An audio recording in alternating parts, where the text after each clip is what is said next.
नमस्ते, यहाँहरूलाई मेरो नेपाली किचनमा स्वागत छ। आज म यहाँहरूमाझ चिकन बिरयानीको रेसिपी लिएर आएकी छु। प्रेसर कुकरमा एकदमै मिठो चिकन बिरयानी सजिलैसँग कसरी बनाइन्छ भनेर म हजुरहरूलाई देखाउँदैछु। आउनुहोस् बनाउनतिर लागौँ है त। सबैभन्दा सुरुमा मैले यहाँ चिकनको लेग पिस र चिकनको पिसहरूलाई लिएकी छु। यसमा म ठुलो चम्चाको 2 चम्चा दहीलाई राख्दैछु। 1.5 चम्चा अदुवा लसुनको पेस्टलाई पनि राख्नुपर्छ। 1 चम्चा नुनलाई पनि राखौँ। 2 सानो चम्चा कश्मिरी खोर्सानीको धुलोलाई पनि यहाँ राखेकी छु। यहाँ चाहिँ केही ल्वाङ, सुकुमेल र दालचिनीलाई पनि मैले राखेकी छु। 1 चम्चा बेसारलाई पनि राखौँ। त्यसरी नै 1 चम्चा चिकन मसलालाई पनि मैले यहाँ राखेकी छु। हजुरहरूसँग बिरयानी मसला छ भने त्यसलाई पनि राख्न सक्नुहुनेछ। मसिनो गरी काटेको धनियालाई पनि मैले यसमा राखेकी छु। अब यो सबैलाई राम्रोसँग मिक्स गर्नुपर्छ।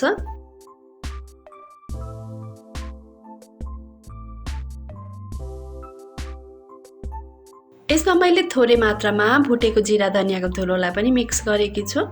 यो सबैलाई राम्रोसँग मिक्स गर्नुपर्छ।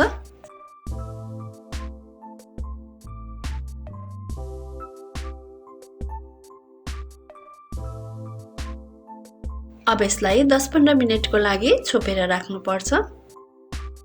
अब ग्यासमा मैले एउटा प्यानलाई तताइसकेकी छु। अब यसमा म तेललाई राख्दैछु।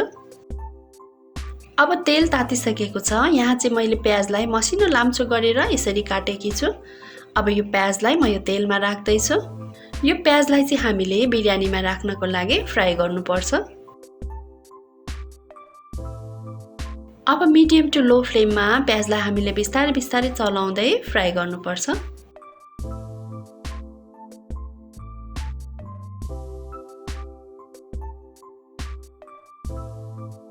अब चाहिँ प्याज ब्राउन भएर फ्राई भइसकेको छ। अब यसलाई म तेलबाट बाहिर निकाल्दैछु। अब एउटा भाँडोमा पानी उम्लिसकेको छ। मैले यहाँ बिरयानीको चामललाई राम्रोसँग पखालेर रेडी गरिसकेकी छु। अब यो चामललाई उम्लेको पानीमा राख्नुपर्छ र चामल चाहिँ पानीभन्दा ठिक आधा हुनुपर्छ।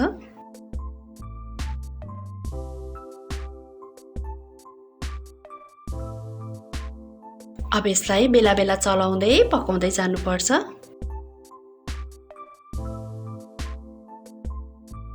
यसमा मैले 2वटा तेजपत्ता र केही ल्वाङ, सुकुमेल र दालचिनीलाई पनि यहाँ राखेकी छु।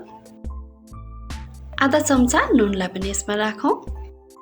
अब यो चामललाई चाहिँ हामीले एकदमै राम्रोसँग पाक्ने गरी चाहिँ पकाउनु हुँदैन। यसलाई हामीले 60 to 70% मात्रै पाक्ने गरी पकाउनुपर्छ।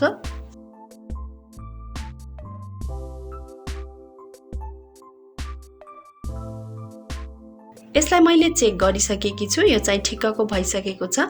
अब यसलाई म यो पानीबाट बाहिर निकाल्छु।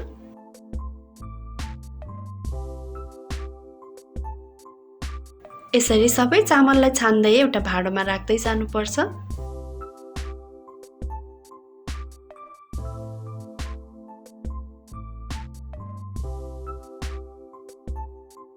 अब चाहिँ हामी बिरयानी बनाउनका लागि प्रेसर कुकरलाई ग्यासमा बसाल्छौँ।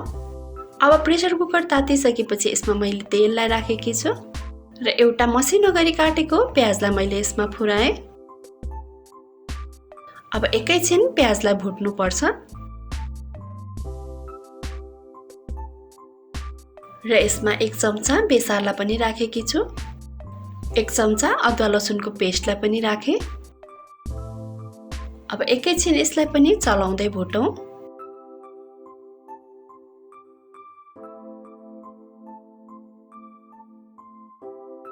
र यसमा मैले 2वटा मसिनो गरी काटेको टमाटरलाई पनि राखेकी छु। अब यसलाई पनि एकैछिन चलाउँदै पकाउनुपर्छ।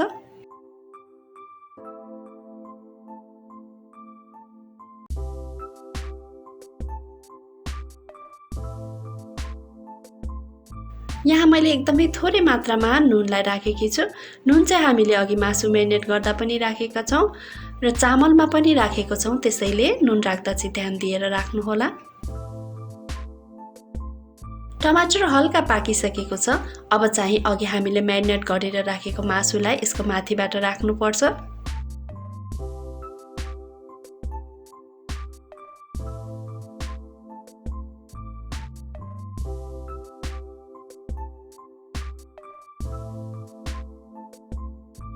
अब मासुलाई फिजाएर सबैतिर मिलाइसकेपछि यसको माथिबाट म अलिकति काटेको हरियो धनिया पत्तालाई राख्दैछु।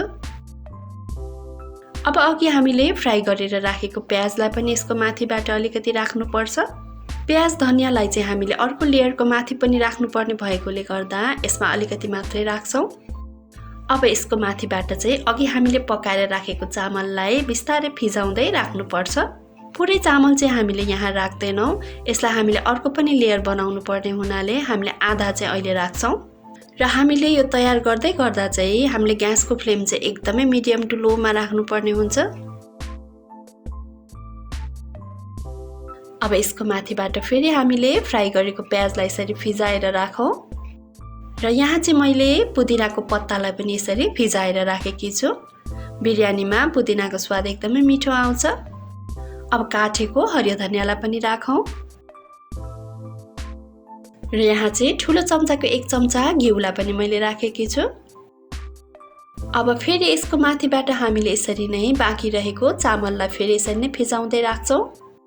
हजुरहरूले ठुलो प्रेसर कुकरमा बनाउँदै हुनुहुन्छ भने चाहिँ यसरी नै हजुरले अरू पनि लेयरहरू थप्दै जान पनि सक्नुहुनेछ।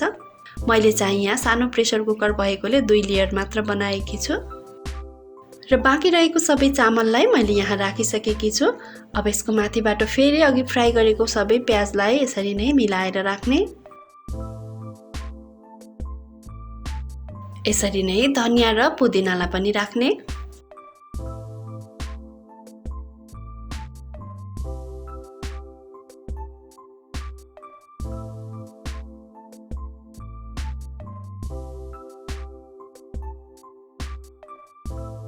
अब यहाँ थोरै मात्रामा चामल रहेकोले गर्दा म यसरी नै यसको माथिबाट चामललाई राख्दैछु र मैले 1-2 चम्चा घिउलाई पनि यहाँ राखेकी छु।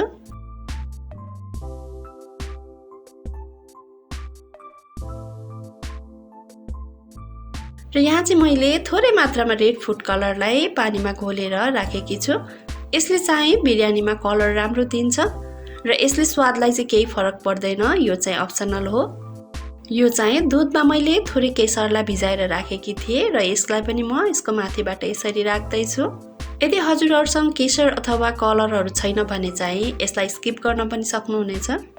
अब चाहिँ हामीले प्रेसर कुकरको बिर्कोलाई बन्द गरिदिनु पर्छ र ग्यासको फ्लेम चाहिँ हामीले मिडियम टु लोमा नै राख्नुपर्ने हुन्छ। अब प्रेसर कुकरलाई हामीले 1 सिटी लाउनु पर्छ। अब 1 सिटी लागिसकेको छ। अब हामीले ग्यासको फ्लेमलाई अफ गरिदिनु पर्छ र हामीले यो प्रेसर कुकरलाई अब सेलाउन राख्नुपर्छ। प्रेसरको हावा गइसकेपछि म यसलाई खोलेर हेर्दैछु। हेर्न सक्नुहुनेछ हाम्रो यो चिकन बिरयानी अब राम्रोसँग पाकिसकेको छ।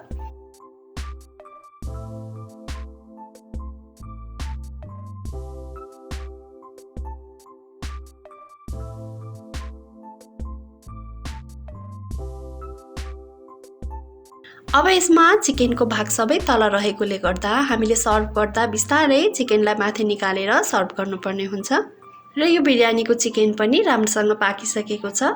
अब हामी यसलाई सर्भ गरेर खान सक्छौँ।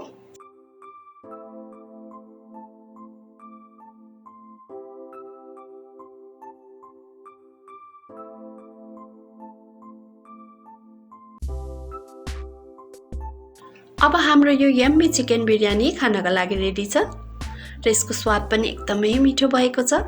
हजुरहरूले पनि यसरी नै घरमा एकपटक अवश्य पनि ट्राई गर्नुहोला। यसरी नै प्रेसर कुकरमा बनाउँदा एकदमै सजिलो तरिकाले र मिठो चिकन बिरयानी बन्नेछ।